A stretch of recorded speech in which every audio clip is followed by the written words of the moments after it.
ఉత్సాహులేదు ఇలా మాదిరిగా ధన్యవాదాలు ఒక ಹೆಚ್ಚು ಪಾತ್ರದಲ್ಲಿ ದಯವಿಟ್ಟು ಟಿವಿ ಬಂತ ಇಷ್ಟು ಕೊರಬಲ್ಲಿ ಎಷ್ಟಿದೆ ಹೆಚ್ಚು ಪಾತ್ರದಲ್ಲಿ ಭಾರಿ ಸಂತೋಷ ನಿಕ್ಕೆ ಬರ್ತೀನ ನಮಗೆ ಬೆಂಬಲ ಪಟ್ಟೆ ಭಾರಿ ಸಂತೋಷ ಇದು ಸತ್ಯ ಬರೋದು ನಮ್ಮ ದಿಕ್ಕದಿಲ್ಲಕ್ಕಾದಂತೆ ಪೂರ ಸತ್ಯ ಶಬ್ದ ನನಗೆ ಅಭಿಮಾನ ಹೆಪ್ಪಲಿಂಚನೆ ಪಡೆ ಪ್ರೀತಿ ವಿಶ್ವದಿಂಚನೆ ಪಡೆದು ಪ್ರಾರ್ಥನೆ ಮಾಡೋದು ಸ್ವಾಮಿಲೆ ಆ ಆಶೀರ್ವಾದ ದೇವರ ಕ್ಷೇತ್ರದ ದಿಂಚನೆ ಪಡೆದು ಪ್ರಾರ್ಥನೆ ಎಮ್ಮೆಲ್ಲ ಜನರಿಗೆ ಮಾತ್ರ ನಾಯಕತ್ವ ಮಾದರಿಗಳ ಗೊತ್ತು ಎಲ್ಲರೂ ಜಯಿಸಿದ್ದಾರೆ ಆಗ ಈ ನೇತೃತ್ವ ಈ ಕಾರ್ಯದ ಜಯಾವಳು ಮಾದರಿಗಳ ಜಯಾವಳನ್ನು ಮುಂದಿನ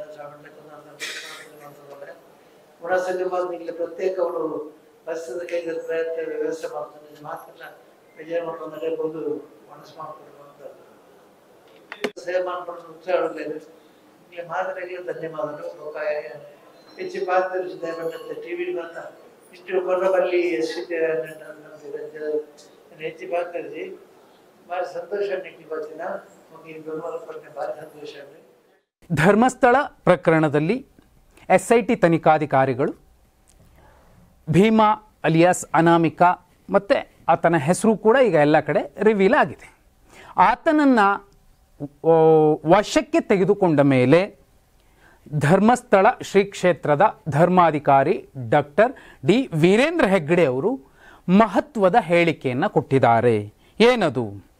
ಇದು ಶ್ರೀ ಕ್ಷೇತ್ರ ಧರ್ಮಸ್ಥಳದ ಮೇಲೆ ನಡೆಯುತ್ತಿರುವ ವ್ಯವಸ್ಥಿತ ಪಿತೂರಿ ಎಂದು ನಾನು ಹಿಂದೆಯೇ ಹೇಳಿದ್ದೆ. CBI ತನಿಖೆ ನಡೆಸಲು ಒತ್ತಾಯಿಸಿದ್ದೂ ನಾನೇ. ಈಗಲೂ SIT ತನಿಖೆಯನ್ನು ನಾನು ಸ್ವಾಗತಿಸಿದ್ದೆ ಅನ್ನುವಂತಹ ಮಾತನ್ನು ಹೇಳಿದ್ದಾರೆ. ಅಷ್ಟೇ ಅಲ್ಲ, ಹಿಂದೂ ಧರ್ಮ ಆಚರಣೆ ಮತ್ತು ಸಂಪ್ರದಾಯದ ಬಗ್ಗೆ ಪಿತೂರಿಗಳು ನಡೆಯುತ್ತಲೇ ಬರುತ್ತಿವೆ. ಧರ್ಮಸ್ಥಳ ಕ್ಷೇತ್ರದ ಮೇಲೆ ಕೇಳಿ ಬರುತ್ತಿರುವ ಆರೋಪಗಳು, ಅಪಚಾರಗಳು ಇದರದ್ದೇ ಮುಂದುವರೆದ ಭಾಗವಾಗಿದೆ ಅನ್ನುವಂತಹ ವಿಚಾರವನ್ನು ಕೂಡ ವೀರೇಂದ್ರ ಹೆಗ್ಗಡೆ ಅವರು ಹೇಳಿದ್ದಾರೆ.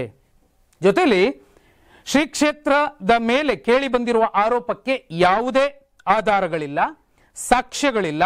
ವ್ಯವಸ್ಥಿತ ಪಿತೂರಿಯ ಭಾಗವಾಗಿ ಇದನ್ನ ಕಪೋಲಕಲ್ಪಿತವಾಗಿ ಸುದ್ದಿ ಮಾಡಲಾಗುತ್ತಿದೆ.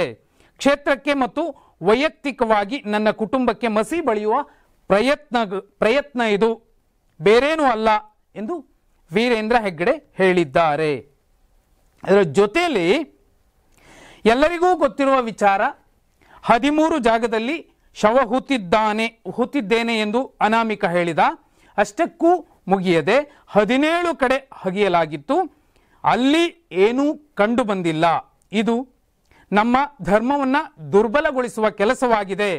ಹಿಂದೂಗಳು ಜಾಗರೂಕರಾಗಬೇಕಾದ ಸಮಯವಿದು ಎಂದು ವೀರೇಂದ್ರ ಹೆಗ್ಗಡೆಯವರು ಒಂದು ಸ್ಪಷ್ಟನೆಯನ್ನು ನೀಡಿದ್ದಾರೆ. ಎಲ್ಲಕ್ಕಿಂತಲೂ ಮಿಗಿಲಾಗಿ ಧರ್ಮಸ್ಥಳ ಶ್ರೀ ಕ್ಷೇತ್ರದ ಫೇಸ್ಬುಕ್ ಅಫಿಷಿಯಲ್ ಪೇಜ್ ಏನಿದೆ ಅದರಲ್ಲಿ ಒಂದು ಮಹತ್ವದ ಫೋಟೋವನ್ನು ಲಗತ್ತಿಸಲಾಗಿದೆ. ಅದು ಕೂಡ ಭೀಮನ ಬಂಧನದ ಬಳಿಕ. ಶ್ರೀ ಕ್ಷೇತ್ರ ಧರ್ಮಸ್ಥಳದ ಮಂದಿರ ಏನಿದೆ ಅದರ ಹಿಂದೆಗಡೆ ಸಾಕ್ಷಾತ್ ಶಿವ ತಾಂಡವ ಮಾಡುವ ರೀತಿಯಲ್ಲಿ ಇರುವಂತಹ ಒಂದು ಫೋಟೋವನ್ನು ಲಗತ್ತಿಸಲಾಗಿದೆ. ಅಲ್ಲಿಗೆ ಶಿವ ತಾಂಡವ ಈಗ ಶುರುವಾಗಿದೆ. ಅಣ್ಣಪ್ಪ ಸ್ವಾಮಿ ತನ್ನ ತಾಕತ್ತು ಏನು ಅನ್ನೋದನ್ನ ತೋರಿಸ್ತಾನೆ, ಮಂಜುನಾಥ ನ್ಯಾಯವನ್ನ ನೀಡ್ತಾನೆ, ಇದು ಧರ್ಮಸ್ಥಳ ಅನ್ನುವಂತಹ ಸಂದೇಶವನ್ನ ಆ ಫೋಟೋ ಸ್ಪಷ್ಟಪಡಿಸುತ್ತಿದೆ. ಮತ್ತೆ ವೀರೇಂದ್ರ ಹೆಗ್ಗಡೆ ಅವರು ಕೂಡ ಒಂದು ಸ್ಪಷ್ಟನೆಯನ್ನು ಮತ್ತು ಸ್ವಾಗತವನ್ನ, ಇಲ್ಲಿ ಆಧಾರರಹಿತ ಆರೋಪಗಳಾಗಿದ್ವು, ವಿನಾಕಾರಣ ಸುದ್ದಿ ಮಾಡ್ತಿದ್ರು, SIT ತನಿಖೆಯಿಂದ ಎಲ್ಲವೂ ಕೂಡ ಈಗ ಬಯಲಾಗುತ್ತಿದೆ ಅನ್ನುವಂತಹ ಮಾತನ್ನ ಹೇಳಿದ್ದಾರೆ.